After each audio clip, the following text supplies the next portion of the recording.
inu lei pa choi moi ro ti chuan lal pa I pathian in ram ape ka che hian I dam rei donia nu le pa choi moi azom hi riat mai ol em mai ni ti chuan lal pa I pathian in ram ape ka che hian I dam rei donia Mizoram Howlong Khwa FV Laldin Puyen Lekhabu Asia Mothers Alabama chuan tihian alo soini sabho chuan thu pathum poimo le ril khoi berte an thlang chuaka chung te chu mother ti le home ti le heaven ti te ni a chung thumal pathum zinga ril khoi ber chu mother nu ti hini ti ina lo zia kani nu ti hi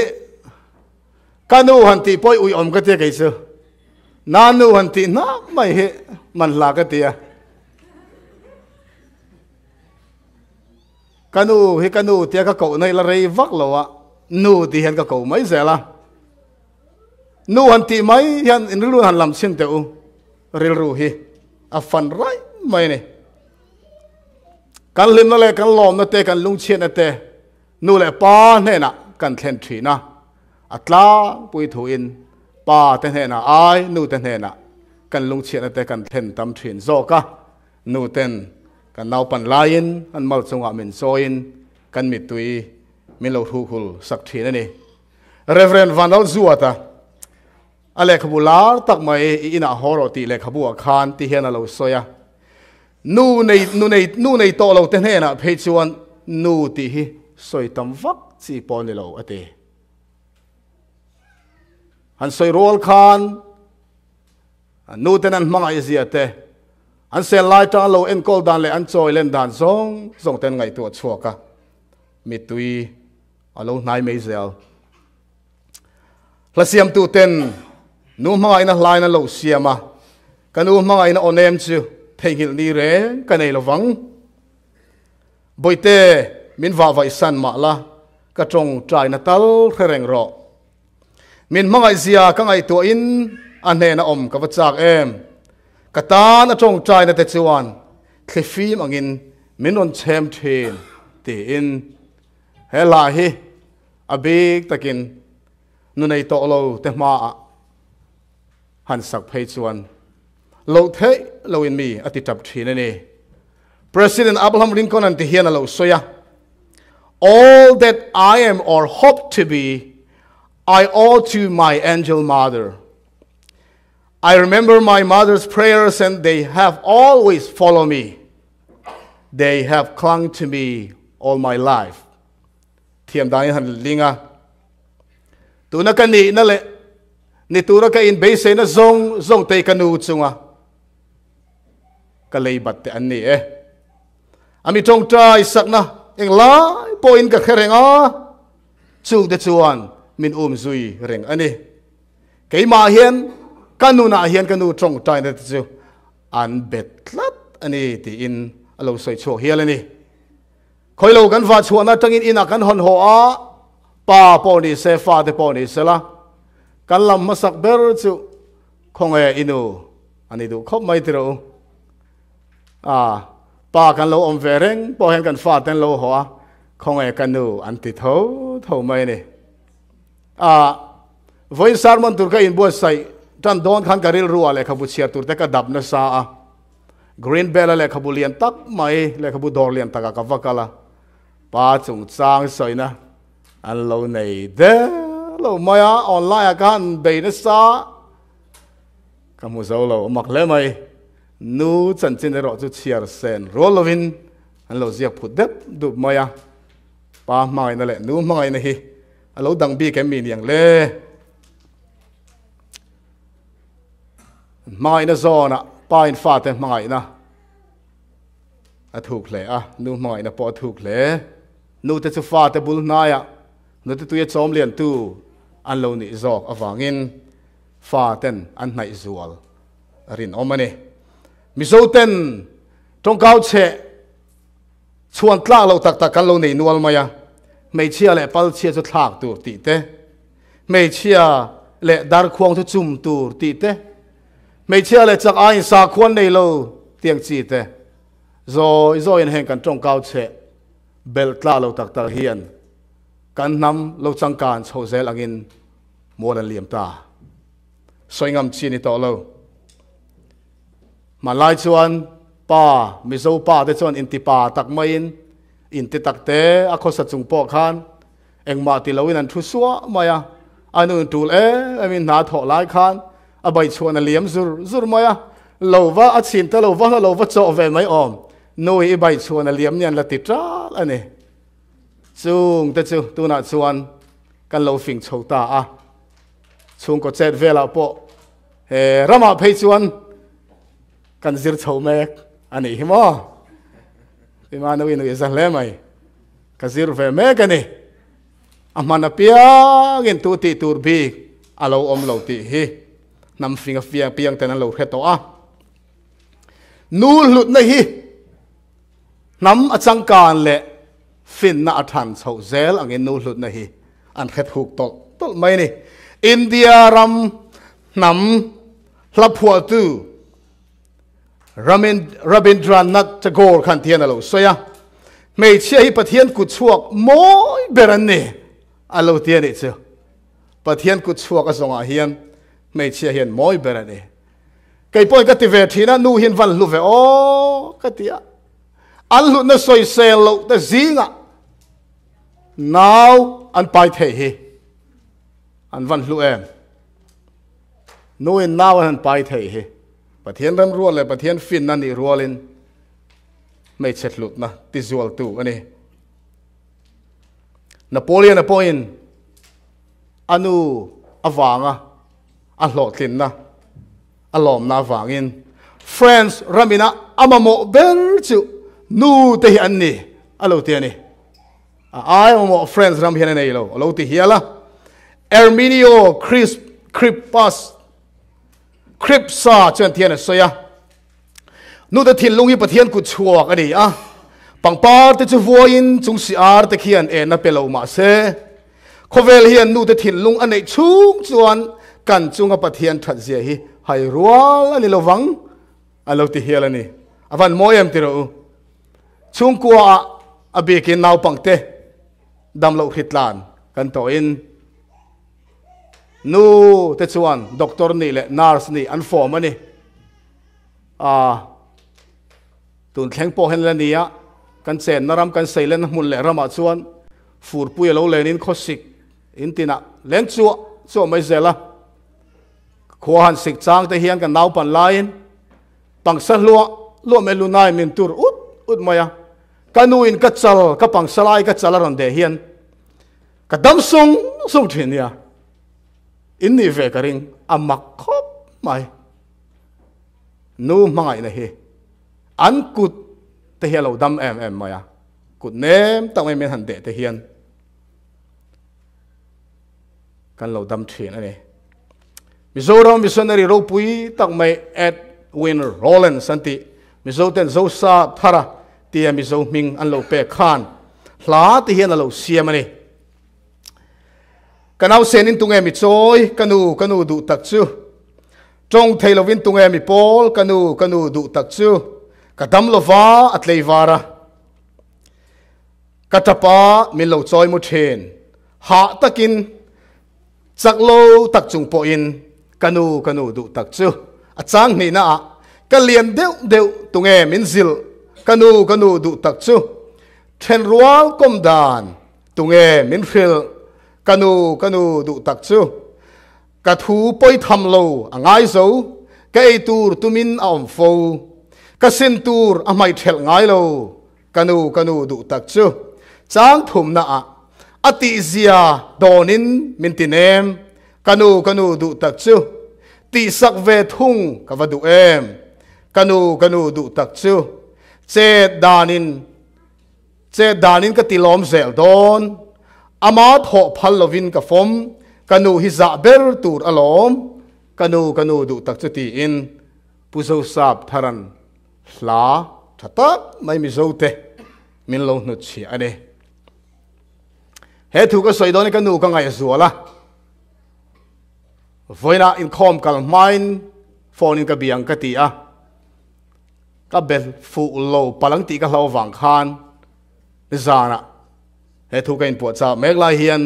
ka nu chu ka bia a ka be fu lo mai ani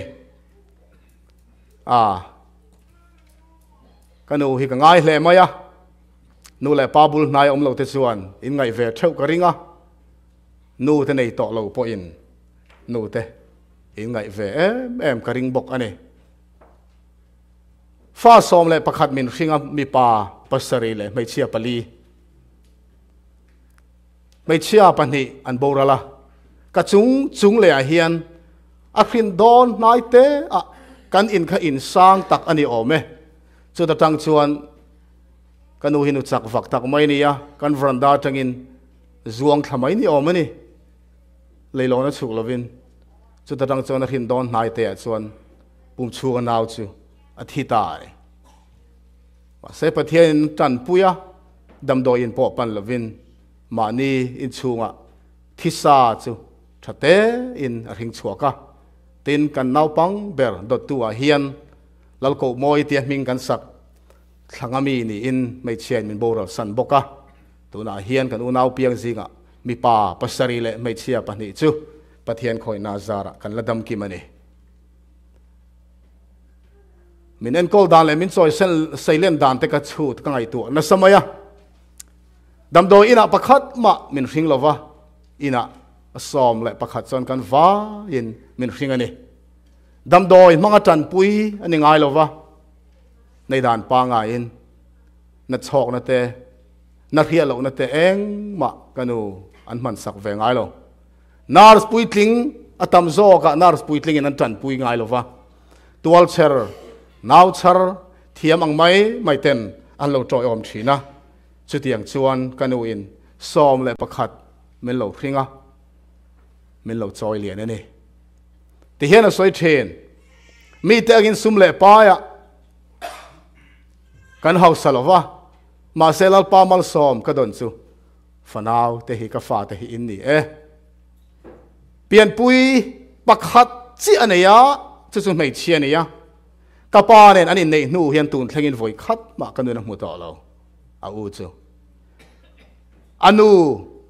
apian mai na pa na thi sana apa mulovin a oma anu po kum som atlin mai na nu na boral san boka afara maya le hian unaw ka nei velowa ka fa te hi ka unaw te indi min ti thina ni a thokrim maya kanu hian ka pa le ka u the lova mangai ve o ka ti a kan upa ber hi mandale ka soi to o ka the lova ka pa hi mizoram khong ting chuak ania har sat na wangin sipaya lu turin barmaraman pem chowa barma sipaya lu ta sipai tho na huna tang hian kanu barmaram lai li mandale khopui kianga inan chong khwa kol nula anei ani ti chuan kan u te chu kan upa ber te chu mun puya sipai mun puyan piang mana ti chuan pension in ta hanan ho chouta ka pian na le ka seilen na khole pan chong ka pana pem puya chu hun lai chon ta hanen kara motor la kal thailowa bong lir atlang chok ani thenom khoveng te in len po turin kong a om lova kom chak kom thlang in leng turin thing luang kan zo thina ti kanoin ti chuan zan khwa lo thimin alung aleng mayan kol kholam khangai thina thleng noya thing luang chunga thu in kol and classical songs as a thina ta chenji kan tiang chi hi mi tuet la zoi thini ome ka u te lan la asia kanu kiang an vakala ata na chanan khalowa kanu engatinge itra anti thina ni chung zong lo tuar chuaka lo tuar chuak zo lo ni sela khovel eng kan mu ve don lo kha lo ni kanu hian ka pa le ka u te hi alovan mai ka ti thokrim maya rang va in kan chi ve na te chu la rei lo hle di ina kan naw pan chung zong kan oma kan di kan ina di kan chi zong hi kan u po vek ani a thal di po alo hunin di po tina fe thina ni ten di phura thal khata kan in di chi dai tur chu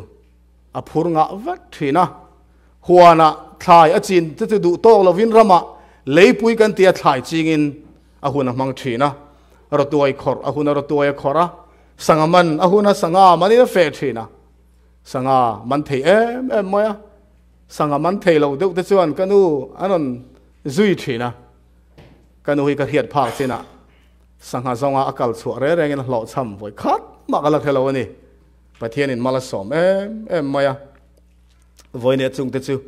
ka soi sek dong lova ka ngai tu a kanu ka mangai che ni hi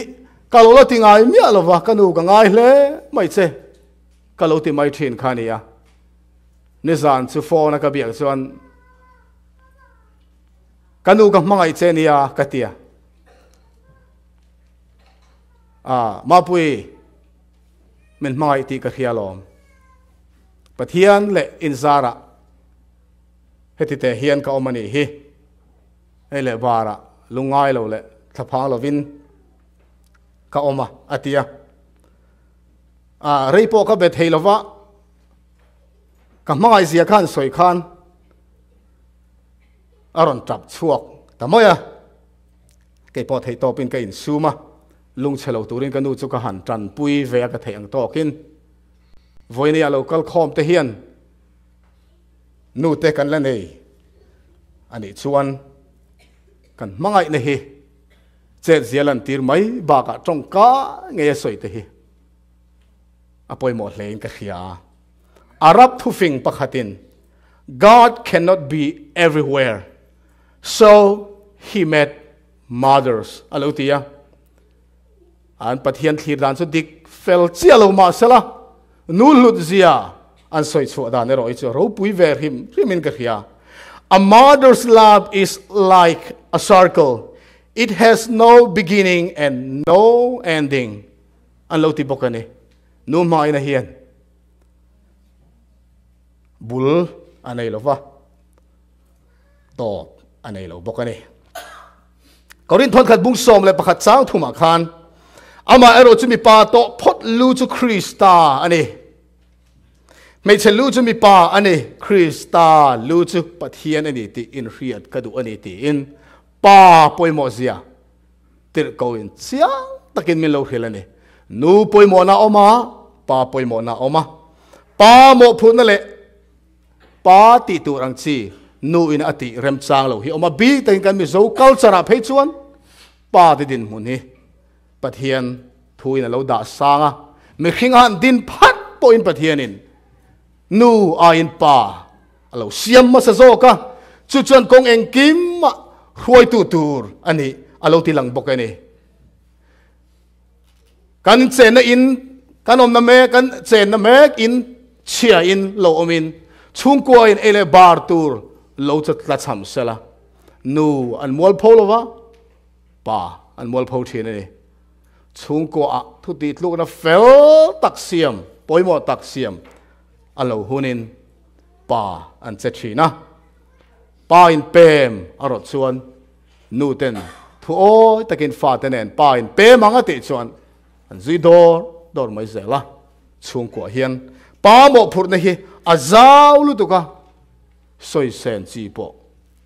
ani om lo ve thu fing bung som pasari chang ruka fa nau te ro pui na chu an pa te hi ni lo ti thlo ta ne fa nau te ro pui na hi an pa te ni alo te ka soyang khan ka pa po hi re thei hle a atlei ro lai na pa na boral sana ule nau pian pui pa ni ne mei chia ve ve ne ma mi pamalani ya a chang chia kan ni chu kan ina kan dom hlum ve a re thei takin lo seilia na lekha zirlo lekha thiam lo ani ya zirna ero chu ngai poimo ma azir pe apiang chu in zir pe chung chu katlin chung chu le kha in zir zel don ani min ti thina ka u te hi middle school an rap tro ka pawl nga an thleng chowa khote seilian na chu thil mu le be sei te khalo thui tong si lova middle school zo lovin an bang zela ke ro chu zirna lalpan malmin soma kg ka zira tangin class tina college ka kal chua thleng in college ka zo thleng thakin lekha ati thei pawl le aming lang pawla lalpan min da chho zela ti hian har sa chunga ka pa in thei top alo chu awanga tundin mun thleng kani ka in hria a chunga ka lom hle a ma se ka pa chu lom thu sei thei ani to lova lom thu hil thei na om to lova sanga sa ko som ko le pakhan zulai thla ni som le pali khan rin lo takin adam lo pokan en kol ma le kan boy som main min boral san thut mai ni na ka tho tan ve kum chia ani a sikul zir tir tu ka thok tan ve a chu hon lai chuan khote thok kan nia wangin thlatin hlo kan dong lowa kum to pa bu humin a hlomin hlo an la top thina ni chung tiang ania wang chon ka hlo don tur hun chu kum top ani si a kana tho chua masak ber ei man lovin ka pa in mual million sanani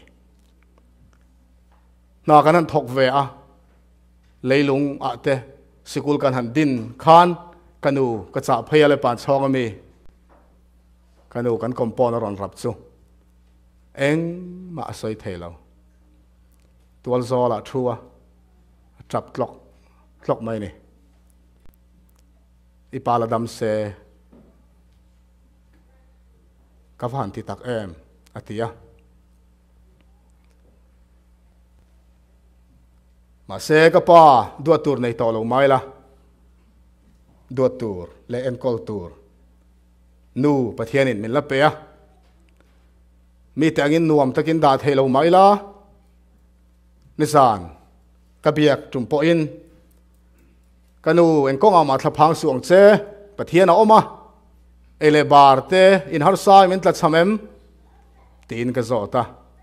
ma pui eng ma kan tla cham lo ril nuam tak le thambuang takin om ro u inaw point tun lai chu na mu ve a kan lungai lo ania atia saitur kan ei tam khop mai voini a hian Mizoram le Burma te poni se khoya poni sela nu le pa nu chi ahlam ron kal sante emaw hem huna nge po hian ne sela nu le pa du tur nei ten kan du to kem o kan en kol to kem ti hi hanin chut non theu turin ka han ngen vele du chewa Burma kan rama harsa inu emaw ipa emaw inu le ipa emaw re om tak le sum le pai man tur tla chamte re thei takin an omem helaya an fa te kan oma ele bar tla cham lo kan om lai hian kan nu le kan pa te ei tur tla cham le thla phangin an omem ti hi kan in en tu len ka hia ko Burmese thuro chia bakhara chuan inu le pa chu andam line i thei to kin en kolin chom la an thi nuwa trap to su me ba ku mate khen lo chui ba te ma mangu ne an lo ti ani thu fing takani nu le pa andam line ma ina haidera an rilu ti ha zonga khosa thin te nu le pan han thi nia kan trap homa eng ma om je nei to lo en kol the an ni lai duat thei an ni lai kan duat le kan en kol apoi mo hle ni pizai oni fak la saturin lo som lo kong u nu le pa ma ina tanga moi ta ron sa chuak tu pizai oni pidong kimile remoi tum sak tu tangwal din pui chunga lom thu ka soye inu lei pa choi moi ro ti chuan lalpa i pathian in ram a pe ka chei ni dam rei don nia an pui chia deuteron bunga chang som paruwa soya lalpai pathian in thu apek che angin inu le ipa choi moiro ti chuan lalpan ramapek a che hian I mui ngil anga idam reidonia FSC bungruk chang khat atang chang thuma khan tir kowin ti hian alo la chonga naw pang tiu lalpa chon inu le in pa te thu zom ro u chu chu thil dik ani sia inu le ipa choi moiro chu chu thu pek tiam nei masaberani chu di choni ta na thanga leya hian idam rei bokang ti in helai FSC zia ka naw pang te u ti hi lelin dan du thu sam chia lova sap chonga children atia wang in naw pang tia lelin ani mela chu chu kok lo ani naw pang a kok lova fa te alo kok zok ani nu le pa choi moya piang te chu lalpa I pathian in ramape ka cheni dam rei do ne ti hi enge atum niang o tir ko win chu chu thu pek tiam nei masaber ne ti ya pathian le khabua hian pathian in thumin pe ka oma Genesis atanga thu puan top thlengin pathian in titura thumin pek te azinga thu tiam ina azui om masaber alo ti ni chu thu dang chu thumin pe a keima lo chu pathian dang reng reng inei tur ni lo dia thu tiam ina zui ve lo ni eng thu pek ma thu tiam ina zui lo wa nu le pa choi moi te chu thu tiam in azui nga la ni chu thu tiam chu le a hian I dam rei don ni ati hi enge om zian yang tin ka zir thina zol nei in Christian chung kwa ti hian alo zia ka ni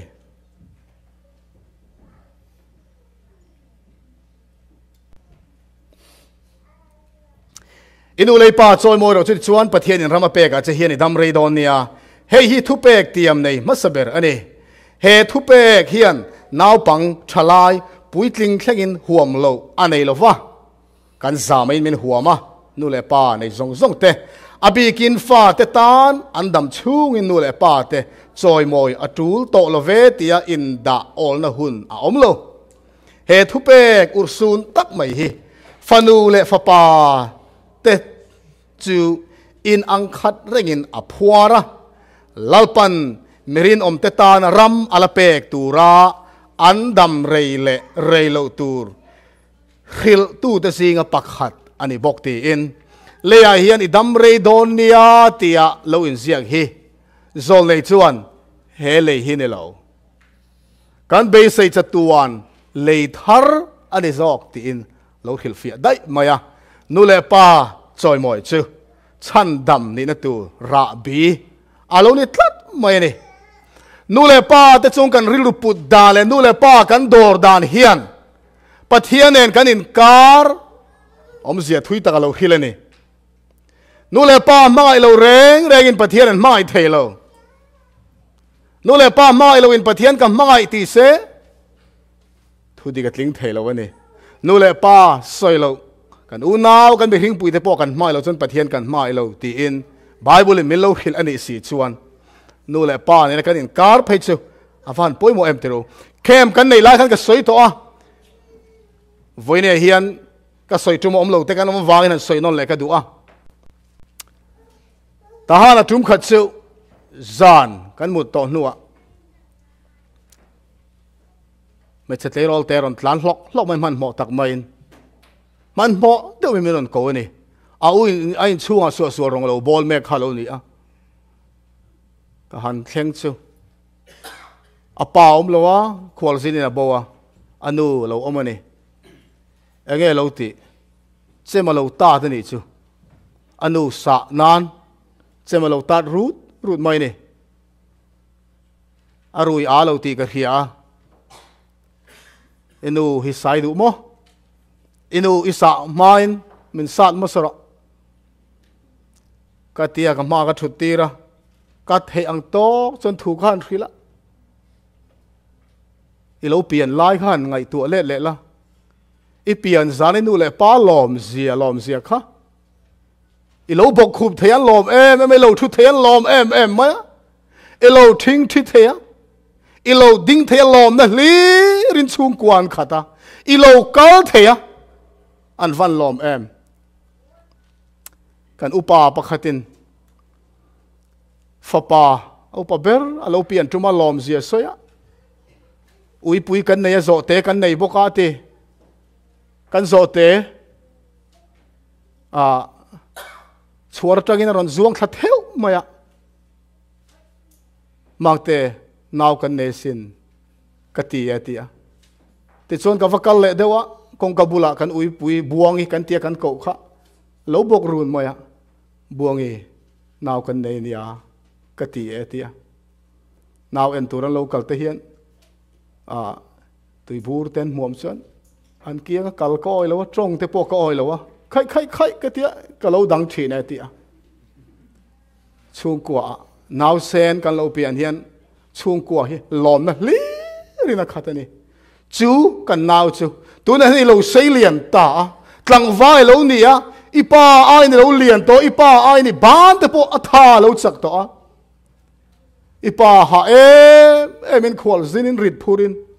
mani in lumpo lo theloin a ei chak zong po ei phal lovin tun din muni dun theila tura inu le pa thorim na zong zong hi theingil moi haider lui mo kanu ka pa khale chen tuisi ka tangmin lo en kola kadam lo lai ten zanin mungai lova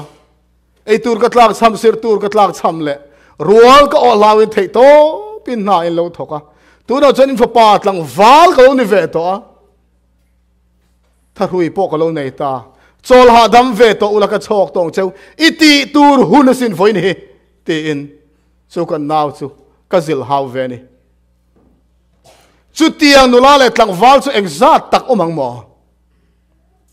chu tiang in nule pa chu rong takin kan voin kan ti thain ani lo mai thei kan mai na eng tiang takin nge nule pa te chunga kan za na te kan za de te kan mai te nule pa te chunga eng tin nge kan lan tir le avan poimo em inu lei pa ten ikianga om nuam an tiam tuna inu lei pa bulan om lo ani theye an om ani theye ikianga om kha nuam an ti hlia liam nge an hlau chenge mi zo thalai de zinga khovel pum huwa pa mi tam takin an ti thel chu na lo thok theya nu le pa an lo chom let ve hun khan nu le pa te thuron pon ngai chang to ngai lo wa nu le pa chon don vin ta khur maya nu le pa te na lau te em maya thu tha pon man soi ngam to lo nia chu tiang fanu fa pa chuan chan dam an ni kan ringem nu le pa te lau em fa te hi khovela hin an tam to lo tu ka ni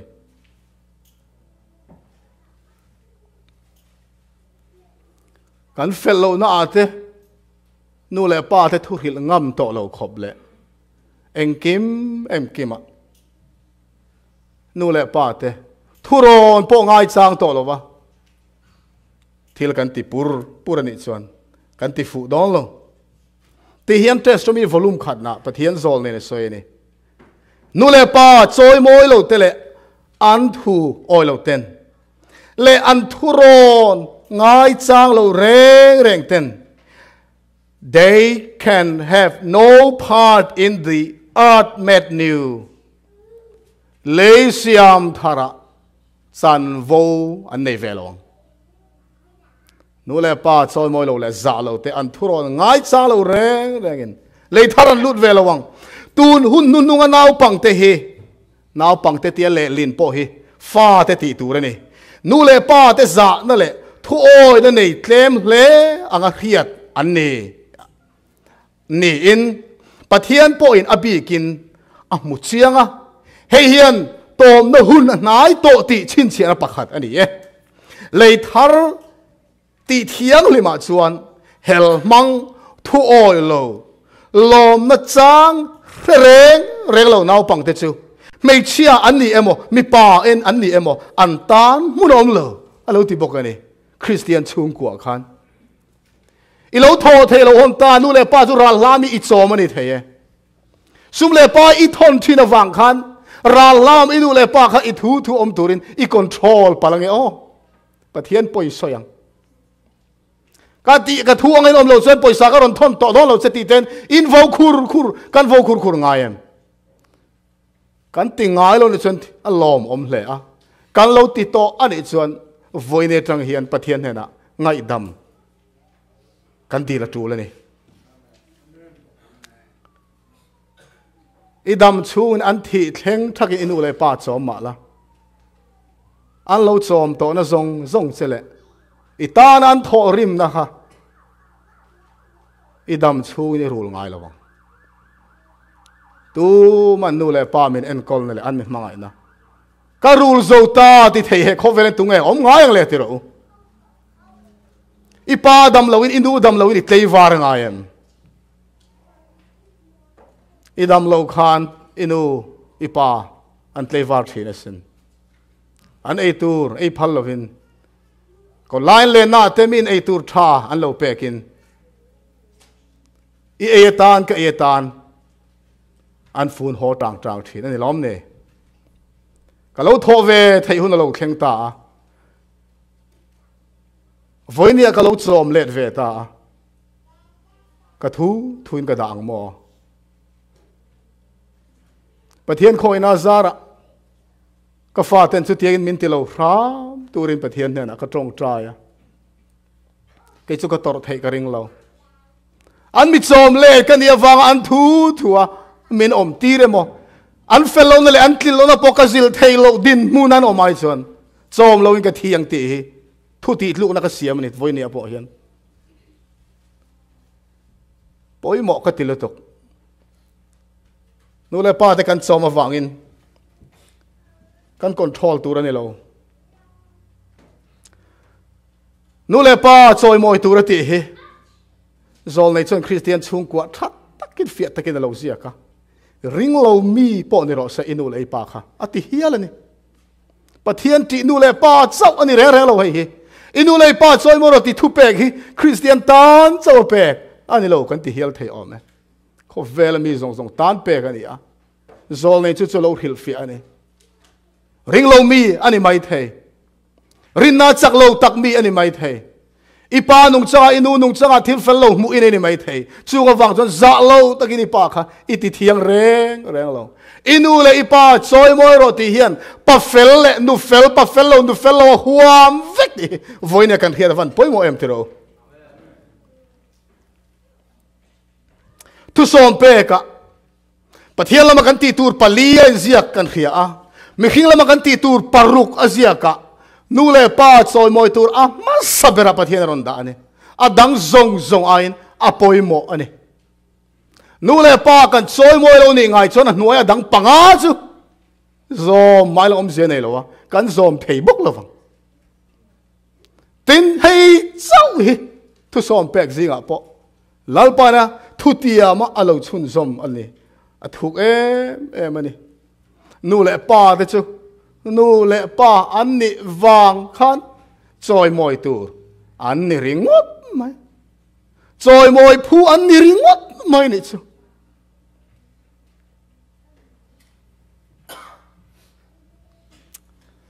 kale khabu chiar pakhata chuan one way street atia faden le nu le pa in karan mangai ne hi one way in a lote khina now pang kan piana tangin kum som pariada mo kum som ni emo kan ni thleng hian mangai ne hi one win akal ngar maya fa ten nu le pa nai let ve lam ain nu le pa mangai na ina kal ngar then kha chu kum som li an ni thleng pon chu mai chu one win la kal reng nia atiani he mangai ne hi two ways ani atul ani nu le pa ten min en kol dan hi big takin kan zama hian kan ni garinga tu na naw pang le naw sen lo te chu an van ha ve o kan nu le kan pa te ka ti ro tu lai nu le pa te nu te khovel changkan le kan om na mun azir zelin fanaw choi ha thlang le ma se ha thak dan te lo zi om chota diaper kan tiang chi te om ve ngai reng lo ni khamo zana min boy pui lo pa zun kan che point nu te an tho do ran mut tui lai pon soi thei to lo wa a hun le hun lo po soi lo min boy pui thin ni kha kan pa ten kaldan min zir tira pen thiam le thiam lo min kai thina kan rol o hlawin kan phak tokin engkim min ngai to sak thina ni thu fingin enting e soi ka fa pa I pa thu pek chu zom la inu zir tina chu hoi san su I thin lunga thung reng la I ngonga orro I wa velin a hruayang chea I mud hunin a vengang chea I tho hunin a bia ang che thu pek chu khon war ani a dan chu eng ani si a tin zir tina zil haun chu nun na kong ani thalai then khaten anu emaw pa emaw chu eng ma lo soi ve su emaw si ti te hi ka kheve thina ni pathian khoi na zara kanu le ka pa voi khat ma chu tiang chon ka ti ka khalo nu le pa te hi an mol ani mai thei inu lai pa kanu le ka pa emaw si eng mai khalo lo soi ve su han ti te hi pathian poi soi na ni ti hi kan ria ta tru la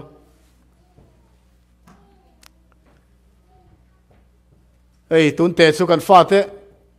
pathian mal song na phu lo kan don na chung an lom dan an thiam ve ka lom khop maya an hera pok soi mo mol thina opportunity in nei ang hi nei ve ila in ni ang hi kan ne ve thei tho lom inu lei pa kha le kha a thiam lo vai musit palang e ipa zir ai sang inu zir ai sang ilo zir ta ni ai lo kheta lo ilo fing ta imol e mai iti palang e idin mun ang din ve ipa pona du inu pona du a an pian na mun ten seila na mun ten zir lova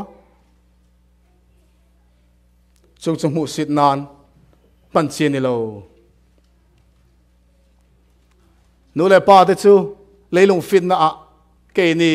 fa te min tluk lo ani thei ma se kan nu le kan pa an ni hrim hrim awangin kan riat lo riat an nei ti riat tlat tur ani a an tong kam khat pathianin angai poimo em nu le pa ri lu ti na te mi tui ti tlak te mal som na don thei lo abik takin tharau mal som nan dong ngai lo nu le pa ti ril ru ha le nu le pa mi tui tla thi ti tla thin ten pathian an ti lung ni lo awangin chung mi chu lal pan mal som thei reng lo ani inu e ipa ten I mangai ti an hiam kan fa pa hian min van mangai ve o kan fa nu hian min van mangai em an ti iringem an ti thei apoi mo ne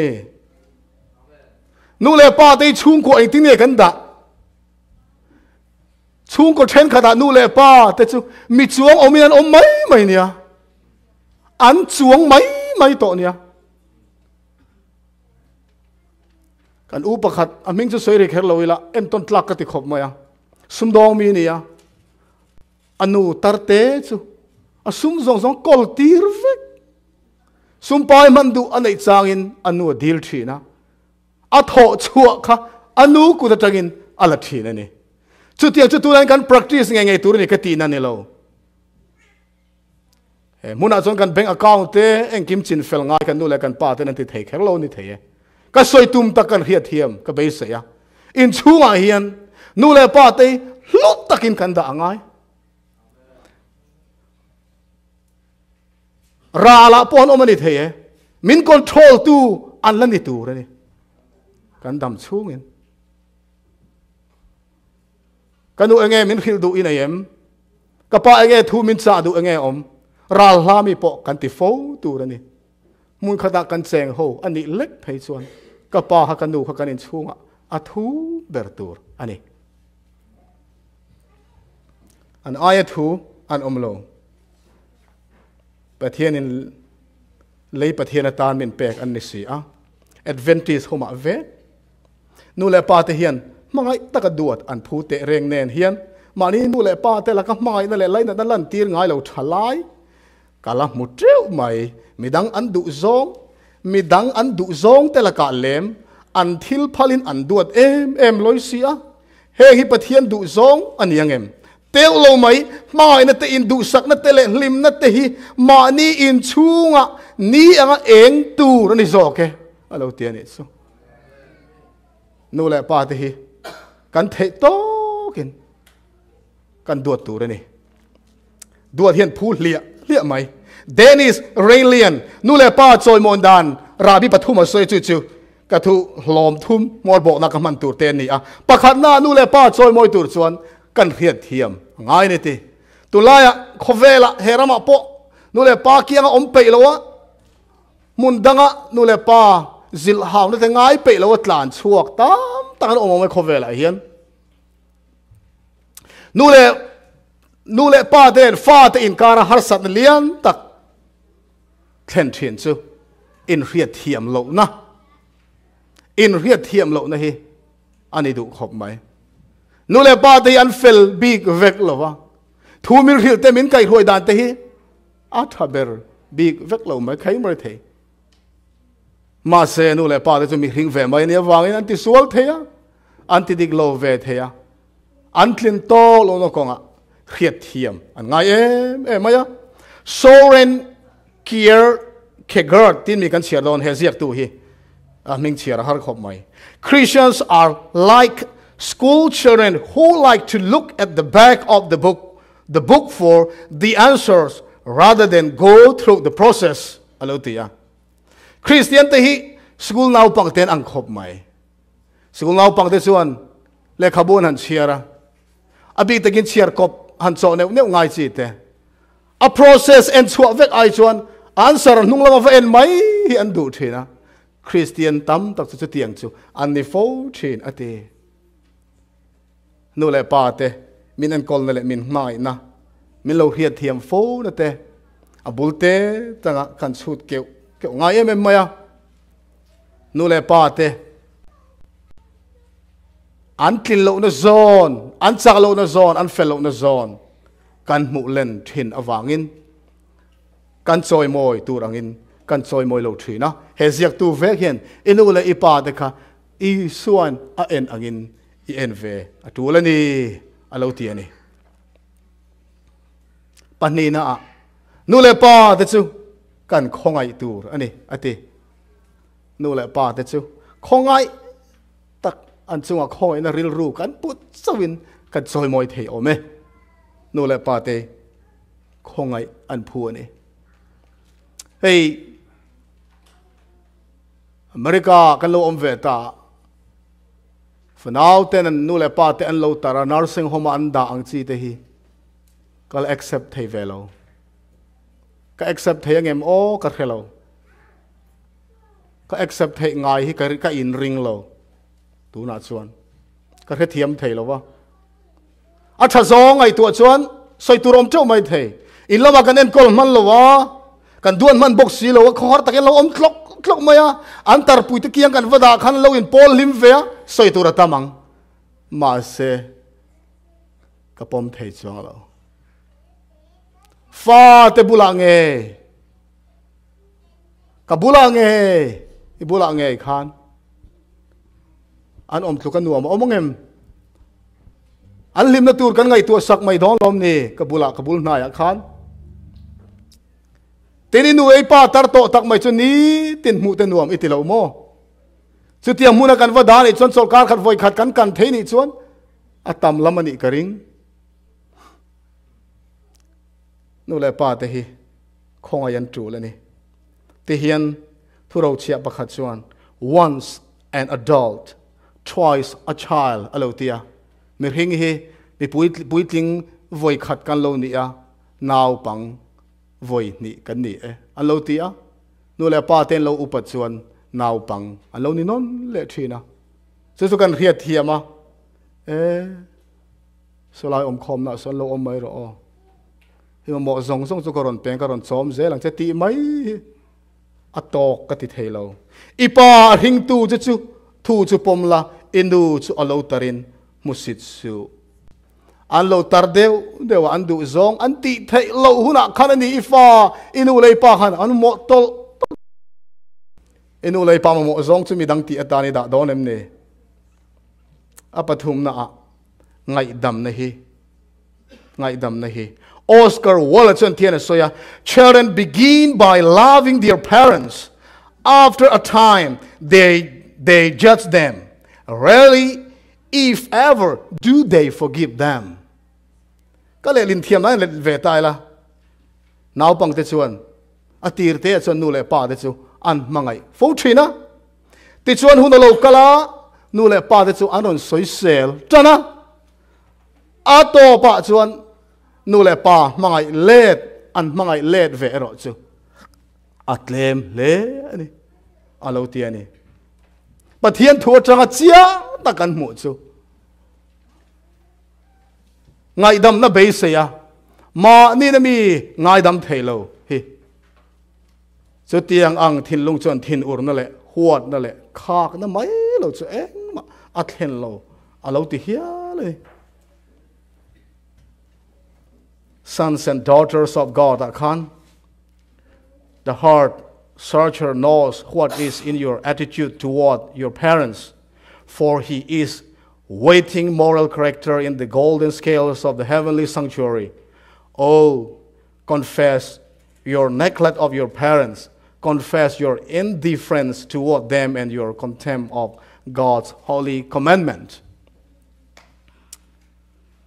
Thilung and fear tu pathian chuan. Inule pa chuan iriruput mangkha. Rangkatsak buk na intu na kan abuk me kani. Inule pa ingay tha na ka in puang la. In remlo na zong ka in puang la. Pathian thu pek thiang lim ingay tha le imu sit po chu. In puang ro alo ti ani. Ti hian Bill Bryan alo zia ka. Mi asang tel counseling ka pek na atanga ka thil mu chua chu. An nu le pa tenen an in kara chin fel thei lo thin ur na le huat na nei reng ten pathian an mangai thei tho lo ti hini a ti tok mai ni nu le pa te chunga thin ur na te choi moi thei lo te choi moi du lo na te huat na te khak na te karin kara chung zong chu pathian kan choi moi ngai dong lo wa kan tharau in mal som na dong thei lo nga tharau nu na lim na po kan nei thei ngai don lo ani inu le ipa